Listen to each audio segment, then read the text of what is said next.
Welcome to Leveraging Leadership, where we unpack the art of business leadership. I'm your host, Emily Sander, C-suite executive turned leadership coach. And today's topic is how small businesses can break through their first plateau. And this is where things have been going great so far. An initial idea has worked, and you've built the business, you've grown the business to a certain point, and then things start to level off. And you're doing all the things that are supposed to work. You're doing all the things that you normally do. And maybe you've even added some marketing budget and you've approved some overtime for your people to try to kickstart some things, and they still aren't working. Here to talk to us about how to break through those frustrating moments is Dr. Kelly Henry. He successfully owned and scaled a business himself. He knows how to deliver true, exceptional customer service, and he even wrote a book on this, which is where he and I first connected. We were writing our first books at the same time. This was back during COVID, and we were working with the same boutique publisher. And so some of us authors got to know each other. And since our books were both on business, we naturally gravitated to each other and connected, and we decided to exchange book drafts. And I will tell you, there is something very vulnerable about sharing the very first draft of your very first book with someone else for the first time. And Kelly was that person for me. So I remember we exchanged book drafts. He was much further along in the process. So his draft was looking really good, and I gave him a few notes. But mine was literally like the first draft. It was a rough cut.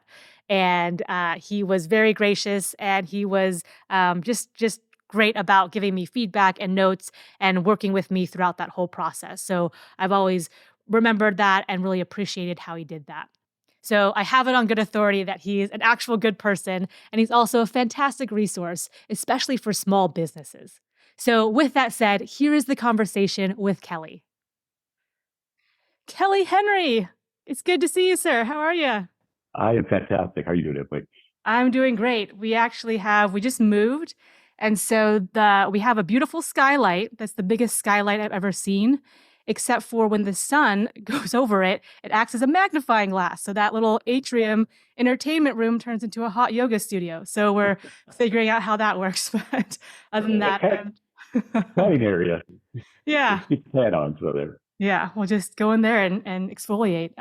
Anyway, it's so good to see you. And you and I have been in touch for a few years now because we were in the same writing cohort when we were doing our very first books.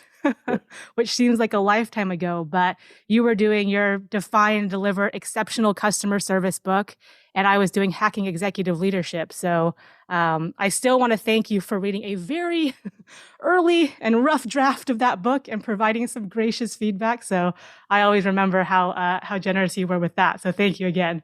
Well, likewise, you did the same for me. So we were in the same boat. We knew what we were doing there. So I appreciated the feedback you gave me on my book as well. So. Absolutely. Well, I would absolutely recommend that book to anyone.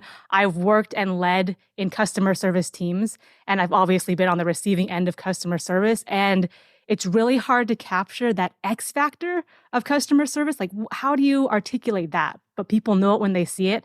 And I'm not just saying this because you're here, but your book has done the best job out of any book I've read on capturing that X factor and what that is. So I would highly recommend that to anyone who's interested in customer service. But you are still doing that, and customer service is a huge part of business. But now you're working with founders, owners, senior leaders of startups or small to medium businesses. And you're helping them at that point where they scale to a certain point, and then they hit a plateau, and they keep trying to do the things that are supposed to work, and they're stuck. So tell us a little bit about how you come in and work with them to continue to scale and grow. Absolutely. So ultimately, what they've done is grown to a certain place where the thought, the mentality is, if I just keep doing more and more, I will gain more and more. But there's a limit, there's a bottleneck with that mentality. And that's typically where the plateau comes in. So from a business owner standpoint, they're doing everything and all things. And, they do have a team and some team members, and, it's helping to generate a certain amount of revenue and productivity and efficiency and whatnot. but that owner is still the big piece, the big cog in the wheel of the entity, the business.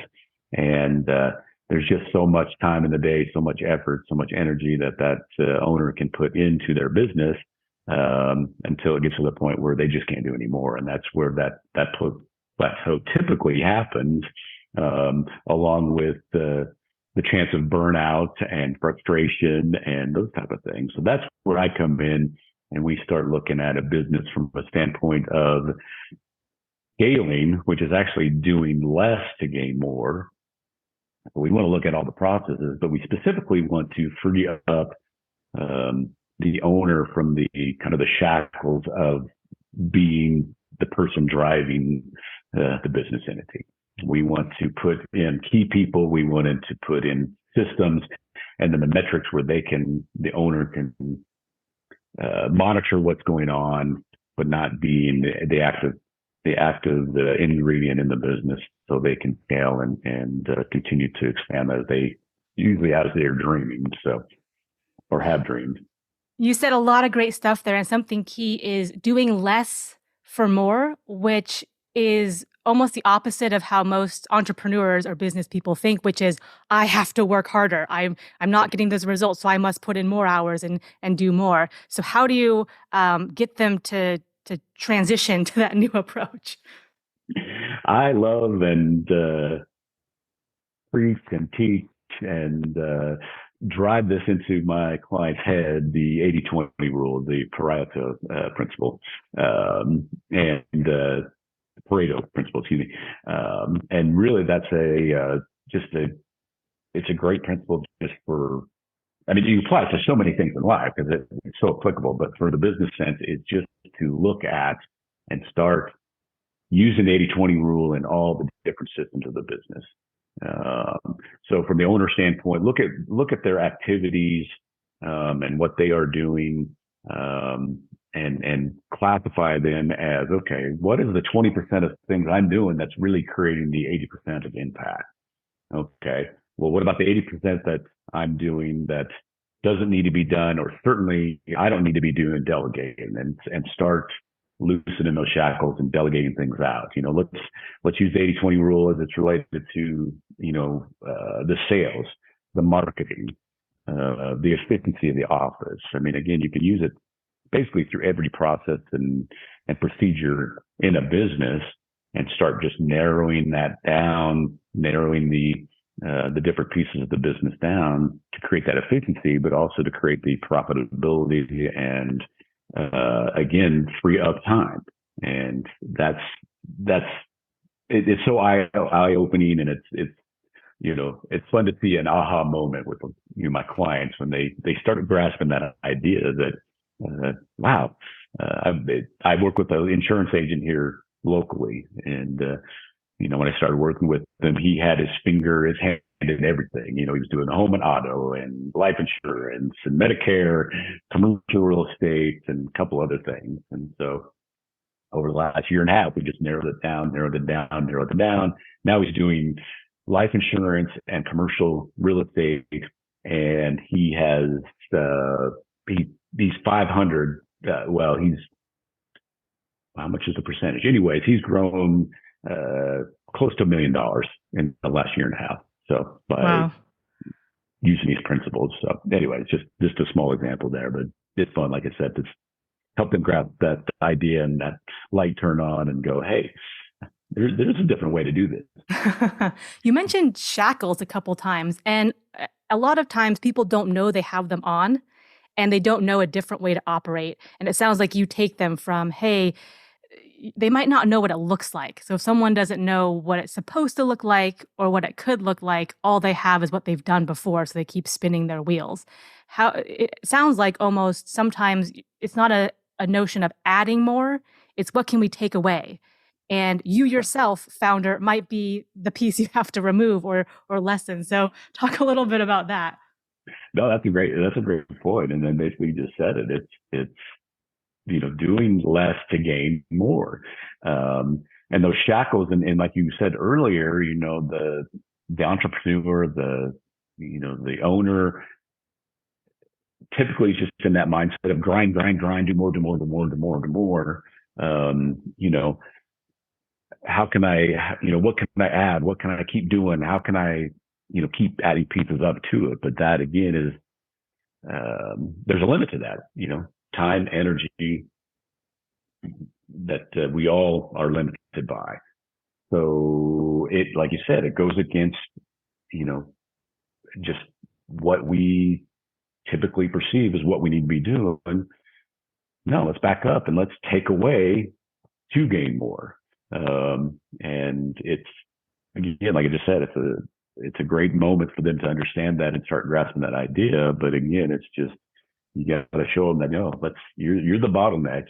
You're doing more and more is actually hindering you from eating more and more. So let's look at this differently. It's And almost like, yeah, sorry. It's almost like the back to basics. Let's like zoom out and get back to basics here. And then it was really interesting. You were mentioning going through the different functional areas of the business, marketing, finance, operations, all these things. And is it a matter of like aligning the person you're working with to what they're best at or what the needs of the business are most, or how do you organize that? well, it's a little bit of both. Typically, you know, sometimes what they're best at isn't necessarily what uh, they can't just focus on that, Sure. depending on the dynamics of the business. So, if that's possible, we will set them in that. But it's more importantly, what are your one, two, three, four top areas of or actions that you should be taking on a daily basis that drives that greater output? Okay. Um, and then let's say in those actions as much as possible throughout the day or throughout the week. There's fires to be put out, there's situations, there's always things arise that you have to deal with. Um, and you can deal with those, but let's either set specific times to, the golden hour or whatever you want to call it, where you're just on these topics or these actions, and making sure we're driving the output by staying focused here as long as we can, as much as we can, as often as we can. So, and then you do that throughout your whole entity with all your team members and help them to understand, these are your top tasks. These are the things that drive us forward. And sometimes you shift tasks from somebody to somebody else, and depending on the different parameters and the different titles and the different job duties. But again, bringing that awareness to everybody else. And what's funny is, a lot of times you'll find out that, Susie thought Jimmy was doing this and this, and Jimmy thought Susie did this, and there's a gap, and nobody's doing anything. And so that can be eye opening too. That hey, nobody's doing these top tasks for some reason. So it's interesting to see that and to bring awareness. Really, and that's what I do as a coach. I bring awareness. Is what it Absolutely. amounts to. Like I said, you mentioned, it's that relieving those shackles, and you do the same thing, and they don't even know they have shackles on themselves until you bring awareness, and there's a different way. And like, hey, this is fun. This brings hope. Really, is what it amounts to. Yes. Yes. We're hope bringers. Yeah. Yeah. The visual, when you were describing that, the visual that came up is a swimming pool and like get in your lane. So first know your lane and then stay in your lane.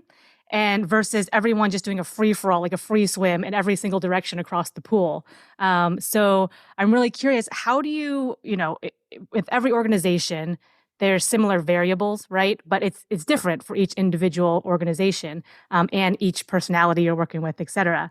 So how do you go about defining, okay, here are the top priorities for you, CEO, founder, owner, and then you mention the other people in the organization. Okay, Susie, so here's your top priorities, and they might overlap or align with the business owner's top ones, but they might be slightly different. So how do you go through and really identify those for people?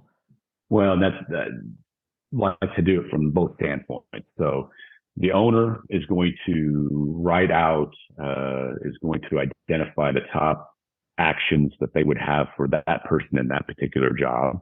And then you have that person in that particular job do the same thing. And then they come together and, communicate and see if there's an overlap. But obviously, what the employee team member might think is high priority, it may be 5, 6, 7, 8, 10 down for the owner. And so there needs to be that communication and that understanding between the two, of what needs to be done. And again, a lot of employees will, we get caught up, we all do to some extent, get caught up in thinking that being busy is productive.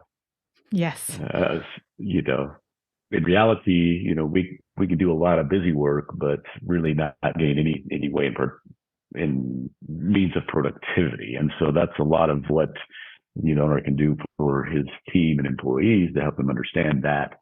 Yeah, you sent out 20 emails and did this, this, and this, and that's important to the business. But what really drives it forward are these three activities that you need to be on top of on a daily basis. So I think that's huge. Motion doesn't equal progress. So you can be moving a lot, but you could be freewheeling or going in a direction that doesn't help anyone. But, oh, I'm busy. I'm so busy. I'm doing so much. But the 20 emails you just sent, they didn't really do anything. But these 3 emails over here could have made a huge impact. So, yeah, the 80-20 rule, that math doesn't work out. But you get my idea. So the absolutely. and then once you have these lanes or priorities established, and I mean, I think there are some places where overlap and duplication is bad, but sometimes it is no, we want to have the top priorities and then align them throughout the organization. So having them aligned it might be a beneficial thing. Once you have those established, the other thing I think I heard you say was keeping people accountable to them. So, hey, let's stay focused. We've identified these, but no, come back over here. Stay in your lane. How do you get people to get in the habit of doing that? That that can be the biggest challenge right there. So I see the look on your face. you identify those things, but then keeping the team accountable to them. So you know, constant communication, and then key metrics, KPIs. It's going to be individually based on the person, but also the job and the different parameters there, obviously. But you need to have some kind of metric system set up that the owner or the upper level manager or the CEO or the whoever can check and see, okay, are we actually staying in our lane? Like you just mentioned, that's a great analogy to do by the pool. Stay in that lane of we're hitting the actions that are driving the most productivity. Are we doing that every day? Are we doing that every week? Because you should be able to see that. You will be able to see that through the metrics and the numbers that come out on the other end. So it's defining those, setting those up, communicate, and then have the accountability to work with the team on here. We're off. Where are we off? Where are we not following through? What are we not doing there? So it sounds like, what gets measured gets managed here. So yes. So defining your inputs, like, hey, here's the inputs we think matter. And then let's see if they have the outputs or results we think. But the piece in the middle is we have to measure them and then monitor them, right? So it sounds like, and do you monitor the stats for them? Or do you set up the mechanism where they can self-review? Do you stay on with them for a certain amount of time to do that? How does that work? I help them set up the parameters, the metrics, the KPIs to help monitor that. So depending on again, every entity is different, so we'll set things up. So the insurance agent I just mentioned, he set up a system of basically points is what it amounts to. So for instance, one of his employees reaches out and calls his current client base for policy reviews. And that particular employee is supposed to do, X amount of calls per day and, had to check that off. And he'll monitor that to some degree. Not that he's on every call or listen to every call, but he'll monitor that knowing that if she makes, simple math, if she makes 100 calls a week, they're going to have, 10 policy reviews per week. So it's pretty clear cut. If they don't have that, you can go back and say, hey, listen, how many calls did you make this week? And the account will be set up that way. But that's just a simple example. But it's, no, yeah, that's good. Very simple. I mean, the simpler, the better, really. Yeah, for sure. And it's also a matter of, I imagine in the first stages, are the inputs we're measuring really getting to what we think they're getting to. So maybe it's, oh, there's a break in the process, but it's not where we thought. Is there some adjustment period or review period for that? Absolutely. So, and it's, you know, again, you get, there's some overall KPIs and things that you need to look at too, and keep those in mind outside of just the individual metrics and the things that you're trying to monitor per position per employee. So you want to keep that in mind too. But yeah, there's always an adjustment period there, and making sure that and sometimes it's particularly for a business that is new to the scaling process and putting all these basically the system in place, just getting everybody on board, and there'll be some lag time, if you will, to see specific numbers, and that's where my job comes in to say, hey, listen, this is going to work if you'll just follow through and make sure you, as the Stick with it. leader, communicate, and it's going to work out. And so, just like anything, it's kind of like pumping the old well, water pumps, Mm-hmm. like my grandparents had. You got to pump that thing and pump that thing and pump that thing. And Nothing's you don't know happening. when the Nothing's water, yeah, happening. Yeah. just keep pumping it and keep pumping it, until finally the water comes out. But if you stop pumping it after a couple of minutes, well, there's no water in there. Well, yeah, there is. You just didn't put in enough effort to. Yeah. So you mean it doesn't come out perfectly the first time you do something? Okay. Imagine that. So Yeah. Keep going. Stick with it. Trust the process. And when you have Kelly helping you with the process, definitely trust the process. So in terms of when people or companies hit that inflection point where they start to plateau, is that a number of employees they have? Is that an amount of revenue? When do you usually come into these situations where someone goes, Houston, I have a problem. Please help me? yeah, I mean, there's a lot of different factors that'll play into that. But too many employees, too much overhead, um, having to market more and more to generate same revenue, levels. The owner is working much harder to keep at that point. Basically, it's where I said plateaued, but the level of frustration is way up. And then that's where we come in. I come in, we start dissecting what has actually created the plateau, and then start putting in the process and pieces of the scaling process. One thing I like to do, though, even as we're putting in the scaling process, is like you said, back to basics. We go in back to basics, and let's look at how we can generate some revenue, some profitability just here and now without even really scaling. So, raising prices, cutting costs, some simple sales techniques, some other things that we can implement very simply and efficiently that can start generating more revenue without adding more work to really anybody's plate. That's a good place where I like to jump in and show where we're making more money. I earn my own keep is what I do when we start working through those parameters. Well, it's a great equation. Yeah, exactly. And then we start putting it in the scaling process to enhance and again, get that idea across that, yeah, we can do less to gain more, but also just give that, particularly the business owners that have been grinding or frustrated, give them that hope of time freedom. It's nice to have money, but at what price? So, but if we can scale and you're making more money and you're working half as much, heck yeah, how valuable is that? So, and that's the beauty of the scaling process. Yeah, and I mean, for someone listening, if you could work less and get more, how valuable is that to you right now? Seriously, how valuable would that be in your life right now? You have mentioned words like hope and extreme frustration and almost desperation, where it's like, I don't know what to do. So how many people come to you and are just in this state of kind of frazzled, like, I'm scared. I'm scared for my company and the people that are depending on me. Do people come to you in that state, or do you get them earlier where they're a little bit calmer? Where do they come in? Well, a little bit calmer than that. It's more when they're at a state of just not necessarily scared, but they're just a state of like, I don't know how much longer I can do this. Do this.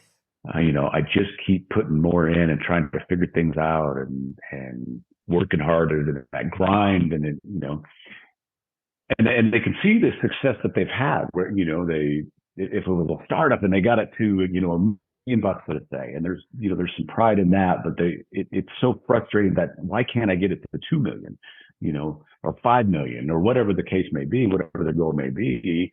And so there's just that overwhelming frustration of I'm tired. Why can't I get this to move along like it should be, like I want it to be? That's what I hear fairly often. So Okay. If someone is there a way to say, I'm going to need Kelly Henry in 6 to 12 months? Is there a way to front run that where you're not in that spot of, oh, I've spun my wheels for a while, but I can be proactive and preemptive about it? I would say any business that's been around for 2 years or more, Okay. And has a good reputation, is on fairly solid ground, that's the time to start looking at me or looking at the scaling process. Right. And like you said, be preemptive about it before you plateau. Let's scale this. Let's start working and see this for what it is, that I am the owner is the big piece of machinery in this business, and that's going to be a bottleneck. Maybe not now, but it's going to in the future. So let's start working through this process, and accelerating the growth by the scaling process. That would be the best time to start moving forward with this. I can see the smile on your face. Well, please come to me at this stage, because that's going to be a lot easier. Well, it'll save you a lot of time, frustration, and money. There we go. Start the process a little bit earlier. So. Awesome. Last question for you. If you could pick one thing that business owners and business leaders underestimate, so that can be about themselves, that can be about their teams, about the process, just how critical something is that they just don't see for some reason, what would you say to people to bring that into their awareness? Well, I hate to fall back on this, but my sweet spot is customer service. Yeah. And it's there. Businesses are aware of it. Most businesses feel like they have a good grasp and are doing well with it. The reality and statistics show no. The vast majority of businesses are at the very best average, and most of them fall below average on it. But that can be it, or not can be. It is such a critical piece of almost every business organization. Exactly. So, you could try to scale and you can do things in such a manner that scale, but your customer service thinks you're just shooting yourself in the foot.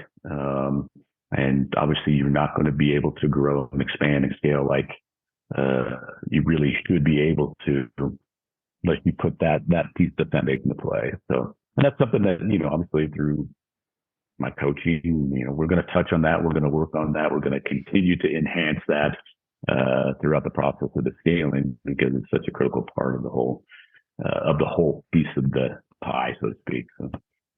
And I would agree 110%. That is a huge, you even if you think you're good, you can always get better, and you probably have ample room, or it's a large opportunity for you to improve in customer service, and it is the lifeblood of your organization, and it's the touch point with your customers, how you make them feel. So again, I will mention your book because I'm a huge proponent of it, which is Define and Deliver Exceptional Customer Service, Proven Strategies to Maximize Your Profit. So there, I just did a plug for your book. But if people have liked what they heard and want to get in touch with you, maybe they're past the point of when they should have spoken to you, or maybe they're proactively reaching out to you, where can they find you? Best place is through my website, and they can set up a free consultation call, discovery call, whatever you want to put there, and we can just talk about business, talk about frustration, talk about, if it would be a good fit for me to work with that particular business.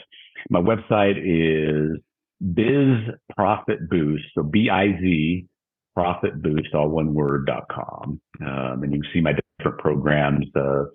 You can also download I have a ebook on the site.